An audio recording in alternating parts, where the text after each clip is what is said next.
Hello everyone. ఎలా ఉన్నారు అందరూ? సో, ఈరోజు మీకందరి ముందుకి నేను ఇంకొక వీడియోతో వచ్చేసాను. సో, మోస్ట్‌లీ నేను 30 డేస్ ఉందండి ఇంకా ప్రిలిమ్స్‌కి. ఈ ప్రిలిమ్స్ మధ్యలో ఉండే అప్పుడు మనకి చాలా ప్రాబ్లమ్స్ ఒస్తాయి. చాలా క్వెషన్ మార్క్స్ ఒస్తాయి.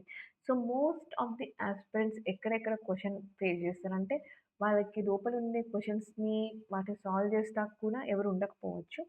సో, యాస్పిరెంట్ షూస్‌లో ఆలోచించి, వాళ్ళు ఫేస్ చేసే ప్రాబ్లమ్స్‌కి వాటి సొల్యూషన్ ప్రొవైడ్ చేస్తాకే నా వీడియో వెనకాల ఉన్న ముఖ్య ఉద్దేశం. ఆల్రెడీ మీరు నా ఫస్ట్ 3 వీడియోస్ చూసుంటారు. అండ్ ఇప్పుడు సెకండ్ వీడియో. అంటే ముఖ్యంగా నేను ప్రిలిమ్స్ దగ్గరలో ఉంది కాబట్టి దానికి బేస్ చేసుకొని ఫస్ట్ వీడియో చేశాను. ఇది సెకండ్ వీడియో అండి. సో, ఈ వీడియోలో నేను చెప్పబోయేది ఏంటి అంటే చాలామంది ఐఐటీస్, ఎన్ఐటీస్ అలా చాలా చాలా మంది వాటిలో చదివినోళ్ళు కూడా రీసెంట్‌గా చూస్తే సీసాట్ పేపర్ అంటే పేపర్ 2 ఆఫ్‌ది మనం ప్రిలిమ్స్‌లో సెకండ్ పేపర్ ఉంటుంది కదా! దానిలో ఫెయిల్ అవుతున్నారు. చాలామంది ఎంపీసీ చదివినోళ్ళు కూడా ఫెయిల్ అవుతున్నారు. అండ్ 1లో పాస్ అయ్యి 2లో కూడా ఫెయిల్ అవుతున్నారు. అసలు దీనికి రీజన్ ఏంటి? సో, ఎందుకంటే ఇది కనుక మీరు పాస్ అవ్వకపోతే అంటే దీనిలో మీరు 30% మార్క్స్ 33% మార్క్స్ కూడా మీకు రాకపోతే మీరు దానిలో క్వాలిఫై కూడా వేస్ట్. బికాజ్ దీనిలో 33 మార్క్స్ వస్తేనే మీ GS paper 1 prelims paper 1 correct చేయడం జరుగుతుంది. సో, ఇప్పుడు అసలు ఎందుకు తక్కువొస్తున్నాయి? దీన్ని ఎలా రివిజన్ చేసుకోవాలి? 30 డేస్ ప్లాన్ ఏంటో మీకిప్పుడు చెప్పబోతున్నా. సో, మరి ఆలస్యం కాకుండా చూసేద్దామా? So, let's begin. Okay. First అసలు సీసాట్ అంటే ఏంటి? సో, సీసాట్ అంటే మనకు తెలుసు సివిల్ సర్వీసెస్ ఆప్టిట్యూడ్ టెస్ట్. ఇది పేపర్ 2లో ఉంటుందండి సీసాట్ అనేది. దీనిలో మనకి 80 క్వెషన్స్ ఇస్తారు 200 మార్క్స్‌కి.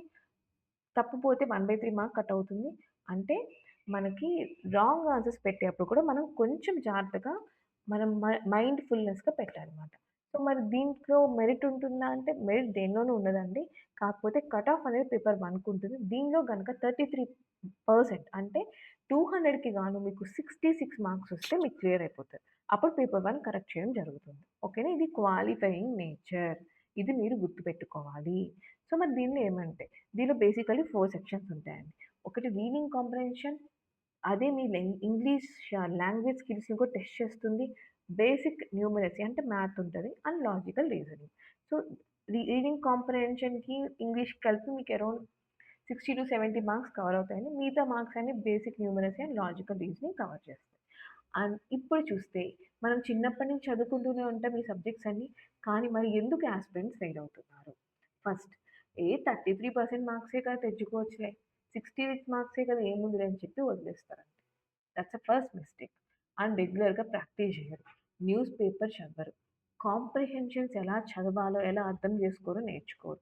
అండ్ ఫౌండేషన్ బేసిక్ మ్యాథ్ అయినా సరే, foundation like fractions, tables, percentages, ratios ఇవి కాలిక్యులేట్ చేయడం రాకపోవడం. అలాగే టైమ్ మేనేజ్‌మెంట్. ఒక క్వెషన్‌లోనే పెద్ద పెద్ద వాళ్ళెలా అంటే పెద్ద పెద్ద కాంప్రిహెన్సివ్ ఇచ్చేసి ఫైనల్ ఒక క్వెషన్ అడుగుతారు. సో, ఈ కాంప్రిహెన్షన్ గనక మీకు స్పీడ్‌గా చదవడం, అండర్‌స్టాండ్ చేసుకోవడం రాకపోతే మీ 10 మినిట్స్ టైమ్ అంతా ఒక క్వెషన్‌లోనే వెళ్ళిపోతుంది. సో, ప్రాపర్ స్ట్రాటజీ లేకపోవడం వల్ల ఫెయిల్ అవుతున్నారు. అండ్ చాలా ఎక్కువ క్వెషన్స్‌ని అటెంప్ట్ చేసేస్తే మనం తొందరగా క్వాలిఫై అవుతాం. సో, తెలిసినా తెలియకపోయినా ఉన్నాయి కదా 80 క్వెషన్స్ అని మొత్తం అటెంప్ట్ చేసొస్తారు. అలా కాకుండా సీసాట్ క్లియర్ చేయాలి అంటే మనకి తెలుసున్న క్వెషన్స్‌ని పర్ఫెక్ట్‌గా ఆన్సర్ చేసి రావాలి. అదే దీనిలో ఉన్న బెస్ట్ స్ట్రాటజీ. ఓకేనా? సో, మరి ఎలా స్కోర్ చేసుకోవాలి? 33% ఇది చాలా ఇంపార్టెంట్ అండి. ఫస్ట్ రీడింగ్ కాంప్రిహెన్షన్‌తో స్టార్ట్ చేయండి. అన్ని రీడింగ్ కాంప్రిహెన్షన్ క్వెషన్స్ అటెంప్ట్ చేసేయండి. సో, ఫస్ట్ క్వెషన్ చదవండి, అర్థం చేసుకోండి ప్యాసేజ్. ఎక్కువ ఓవర్ థింక్ చేయొద్దు. ప్యాసేజ్‌లో ఏముంటే దానికి తగ్గట్టుగానే ఆన్సర్ చేయండి. సో, ఈ రీడింగ్ కాంప్రిహెన్షన్ ఒక్కటి మీరు ఆన్సర్ చేస్తే మీకు 30 మార్క్స్ వస్తది. సో, అందుకే డైలీ ఏదో ఒక రీడింగ్ కాంప్రిహెన్షన్‌ని చదవడం నేర్చుకోండి. డైలీ ప్రాక్టీస్ చేయండి. నెక్స్ట్ బేసిక్ మ్యాథ్స్‌కెళ్ళండి. వీటిలో మీరు అట్‌లీస్ట్ ఒక్క ఈజీదైన లైక్ పర్సెంటేజెస్, రేషియోస్, యావరేజ్ అదొక్క రోజైనా ప్రాక్టీస్ చేయండి. అండ్ కాంప్లెక్స్ కాలిక్యులేషన్స్ అనిపిస్తే అవి స్కిప్ చేయండి. మీకు మినిమమ్ 15-20 మార్క్స్ ఈజీగా వస్తాయి. నెక్స్ట్ లాజికల్ రీజనింగ్ అని ఇది చాలా ఈజీ క్వెషన్స్ వస్తాయి. దానిలో ఈజీ క్వెషన్స్‌ని పిక్ చేసుకోండి. పజిల్స్ లాంటివి పిక్ చేసుకోండి. ఎందుకంటే ఒక పజిల్ సాల్వ్ చేస్తే మీకు 2, 3 మినిట్స్‌లో పజిల్ సాల్వ్ చేయగలిగితే మీకు దాని కింద ఉన్న 2, 3 క్వెషన్స్ ఈజీగా అటెంప్ట్ చేయగలుగుతారు. మళ్ళా ఇంకా ఈజీగా ఉన్న బ్లడ్ రిలేషన్, సిరీస్, డైరెక్షన్స్ ఇవన్నీ కూడా ఈజీ. కానీ వీటిలోనే ఒక్కొక్కసారి కాంప్లెక్స్ అరేంజ్‌మెంట్స్ ఇస్తారు. వాటి జోలికి వెళ్ళొద్దు. సో, ఇది ఇచ్చే ట్రాప్ అండి. చాలామంది లాజికల్ రీజనింగ్‌లో ఈ ట్రాప్‌లో ఇరుక్కొని 20 మినిట్స్, హాఫ్ ఎన్ అవర్ అక్కడే వేస్ట్ చేస్తూ ఉంటారు. ఇలాంటి ట్రాప్ మీరు వెళ్ళొద్దు. ఆ ట్రాప్‌లో మీరు పడవద్దు. ఇన్ ఫ్యాక్ట్‌లో మొత్తం సీసాట్ పేపర్‌లో మీరు 28-30 క్వెషన్స్ పర్ఫెక్ట్‌గా అటెంప్ట్ చేస్తే మీకు సీసాట్ పేపర్‌లో కట్ ఆఫ్ క్లియర్ అయిపోతుంది. అంటే 33% మార్క్స్ వచ్చేస్తాయి. అది మీరు గుర్తుపెట్టుకోవాలి. నెక్స్ట్ మరిప్పుడు లాస్ట్ డేస్ 30 డేసే ఉన్నాయి కదా! దీనిలో నేనేం చేయాలి? ఎగ్జాంపుల్ 24, 30 ఈరోజు మనం ఆల్రెడీ 25కి వచ్చేసాం. ఫస్ట్ క్లాస్ 10థ్ మ్యాథ్స్ అండి బేసిక్స్. దీనిలో పర్సెంటేజెస్, రేషియో, యావరేజ్ డివైడ్ చేసుకోండి. డైలీ ఒక రీడింగ్ కాంప్రిహెన్షన్ చదవండి. హిందూ ఎడిటర్ నుంచి. సో, ఒక సీసాట్ ప్రీవియస్ పేపర్‌ని అటెంప్ట్ చేయండి. ఓకేనా? అండ్ మీరు ఆ అటెంప్ట్ కూడా మీరు చూసి ఎనకాల ఎలా సాల్వ్ చేస్తున్నారో చూసి కాదండి. ఒక మాక్ పరంగా ఒక మాక్ లాగే కూర్చొని అటెంప్ట్ చేయండి. నెక్స్ట్ వీక్ 2 మే 1 నుంచి ప్రాబబ్లీ లాజికల్ రీజనింగ్ మీద ఫోకస్ చేయండి. ఎస్పెషల్లీ బ్లడ్ రిలేషన్ సిరీస్ మీద. అండ్ ఇప్పుడు కూడా మీరు రీడింగ్ కాంప్రిహెన్షన్స్‌ని వదలొద్దు. ఎందుకంటే మన ఎయిమ్ ఏంటి? రీడింగ్ కాంప్రిహెన్షన్స్ అన్నీ మనం అటెంప్ట్ చేయాలి. సో, డైలీ టైమర్ పెట్టుకొని ఇప్పుడు రీడింగ్ కాంప్రిహెన్షన్ చదవండి. సో, మళ్ళీ ఇంకో సీసాట్ పేపర్ ఫుల్ రాయండి. నెక్స్ట్ ఇప్పుడు వీక్ 3 వస్తుంది. సో, వీక్ 3 మే 8 టు మే 14 మధ్యన మొత్తం ఏదైతే మీరు వీక్ ఏరియాస్ ఉన్నారో అవన్నీ చదువుకోండి. ఎక్కడైతే మార్క్స్‌లో తప్పులు పోతున్నాయో వాటి మీద స్ట్రెస్ చేయండి. సో, ఒక క్వెషన్‌కి 2, 3 మినిట్సే పెట్టుకొని ఇప్పుడు ప్రాక్టీస్ చేయడం స్టార్ట్ చేయండి.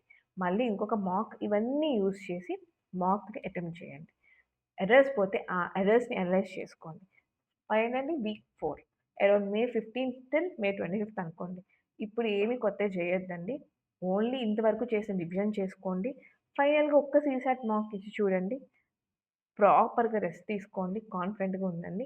33% ఎందుకు రాదో నేను చూస్తాను. అసలు మీరు ఇయన్నీ ఫాలో అవ్వండి. మీరెందుకు సీసాట్‌లో ఫెయిల్ అవుతారో నేను చూస్తాను. ఓకేనా? సో, మరి ఇప్పుడు ఫైనల్‌గా డూస్ అండ్ డోంట్స్ ఏంటి? సో, ఫస్ట్ డూస్ చూద్దాం. సో, మన రీడింగ్ కాంప్రహెన్షన్ ప్యాసేజ్ చదువుతున్నప్పుడు క్వెషన్‌ని చదివి ఫస్ట్ క్వెషన్‌ని అర్థం చేసుకొని ప్యాసేజ్ మొత్తం అర్థం చేసుకోండి. అప్పుడు మీకు క్వెషన్ బట్టి దేని మీద ఫోకస్ చేయాలో అర్థమవుతది. So, first highest marks reading comprehension కాబట్టి అవే అటెంప్ట్ చేయండి. అండ్ 1 మాక్ పర్ వీక్ ఖచ్చితంగా ప్రాక్టీస్ చేయాలి. సో, ఎంసీక్యూస్ ద్వారా అప్పుడప్పుడు ఎలిమినేషన్ జరుగుతూ అంటే కొన్ని ఎంసీక్యూస్‌లో కింద నెగెటివ్స్ ఇస్తారు. నెగెటివ్ స్టేట్మెంట్స్ ఇస్తారు. అలాంటి వాటిని ఎలిమినేషన్ తీసుకోండి. అండ్ ప్రతి వాటికి 5 మినిట్స్ మీరు బబ్లింగ్ చేసే ముందు రివ్యూ చేసాక ఒక 5 మినిట్స్ పెట్టుకోండి. ఫస్ట్ ఏవి టార్గెట్ చేయండి ఈజీ క్వెషన్స్‌ని. ఏవి ఈజీ క్వెషన్స్ తెలియాలంటే మీరు ముందు మార్క్స్ చేసుంటే మీకు ఈజీ క్వెషన్స్‌ని ఏవి ఈజీ క్వెషన్స్ తెలుసుకుంటే ఈజీగా అవుతుంది.